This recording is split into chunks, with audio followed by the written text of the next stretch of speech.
La lumière du monde.tv, l'évangélisation, l'adoration, la parole de Dieu, tout pour la gloire du Seigneur. Salut à toutes et à tous. Aujourd'hui, nous allons parler un peu de la loi. La loi avant Jésus-Christ et la loi après Jésus-Christ. Mais pour que la vidéo ne soit pas longue, nous allons aborder simplement la loi avant Jésus-Christ et dans une autre vidéo, aborder le second aspect, la loi après Jésus-Christ. Alors, si vous n'êtes pas encore abonné à cette chaîne, faites-le, puisque tous les samedis, nous envoyons une nouvelle vidéo. Et nos vidéos sont souvent, dans nos vidéos, nous expliquons, nous répondons souvent à des questions posées par aussi bien que les païens que les chrétiens. Les questions de compréhension biblique, les questions qui empêchent certaines personnes de donner leur vie à Christ, les questions qui nous empêchaient de nous donner complètement à Dieu parce que nous mettons des virgules, il y a des incompréhensions, nous trouvons peut-être que Dieu est injuste. Alors nous abordons sur cette chaîne, la lumière du monde.tv, tous ces types de questions pour permettre aux païens de donner leur vie à Christ et pour permettre aux chrétiens, aux évangélistes d'être convaincants quand ils se retrouvent devant des intellectuels, quand ils se retrouvent devant des gens qui sont à la tête du savoir, qui sont à la tête de la connaissance. Merci. Alors, si vous n'êtes pas encore abonné à la chaîne, faites-le. Tous les samedis, nous avons une nouvelle vidéo. Alors, aujourd'hui, nous allons parler de la loi.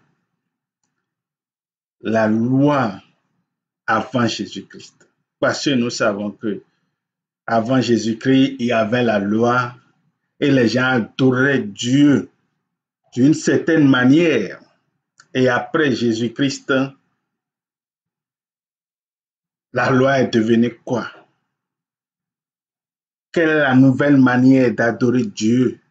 Alors, nous allons parler de tout cela. Maintenant, pour que la vidéo ne soit pas longue, nous allons parler aujourd'hui simplement de la loi avant Jésus-Christ et le samedi prochain aborder le second aspect, la loi après Jésus-Christ. Alors, nous allons commencer. La loi avant Jésus-Christ.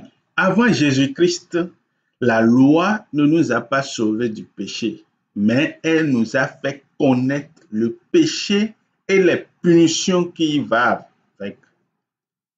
C'est ce que Paul nous explique dans Romains 7, verset 7. Que dirons-nous donc? La loi est-elle péché? Loin de là.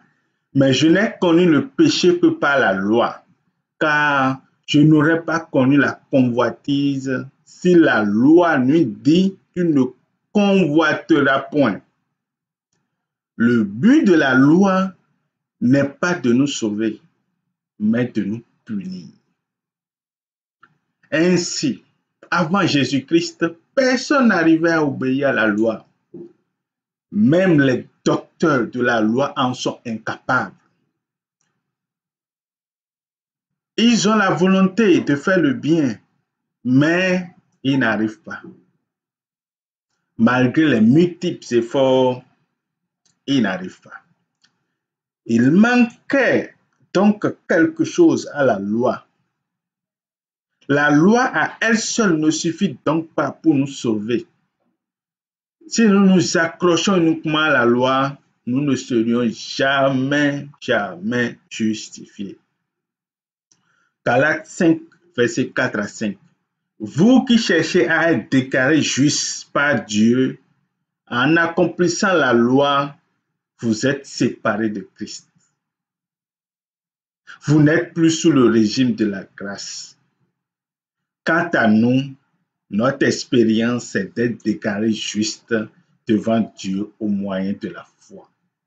Telle est la ferme attente que l'Esprit fait naître en nous.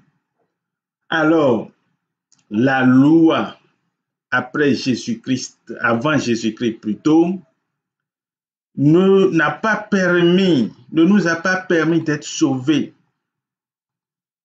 ne nous a pas permis d'être sauvés du joug du péché. Au contraire, il permettait seulement qu'on nous punissait. Malgré nos volontés, nos efforts pour pouvoir vaincre le péché, on n'arrivait pas.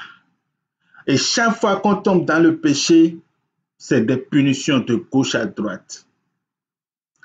Personne n'arrivait à obéir.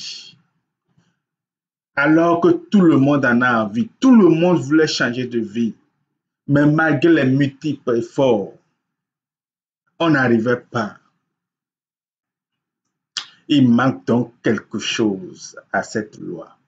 La loi avant Jésus-Christ, c'est un peu comme, ça je l'avais déjà dit dans une de mes vidéos, c'est un peu comme un enfant de 2 ans à qui on a demandé de labourer. Un enfant de 2 ans, on lui a remis une roue et on lui a demandé de labourer. Alors l'enfant est incapable. Et dans son incapacité, on le punit. On lui dit, mais pourquoi il ne l'a pas fait et on le punit? C'est tout simplement ce que la loi a fait. La loi nous imposait des choses dont nous n'étions pas capables de faire. Il nous demande de faire des choses dont nous n'avons pas la force de faire. Et quand on ne le fait pas, on nous punissait. C'est ça la loi avant Jésus-Christ. La loi avant Jésus-Christ ne nous sauve pas. La loi avant Jésus-Christ est une malédiction pour nous. Mais nous rendons grâce à Dieu. Et c'est ce que Paul a dit dans Romains 7. Il dit qu'il faisait des efforts, qu'il faisait tout pour être juste. Mais il remarque qu'il y a une autre puissance du péché en lui qui l'empêchait de faire le bien. Et malgré ses résistances, il fait le mal sans le savoir. Malgré lui-même, il fait le mal. Et il n'arrive pas à faire le bien qu'il souhaite, mais il fait toujours le mal qu'il ne veut pas.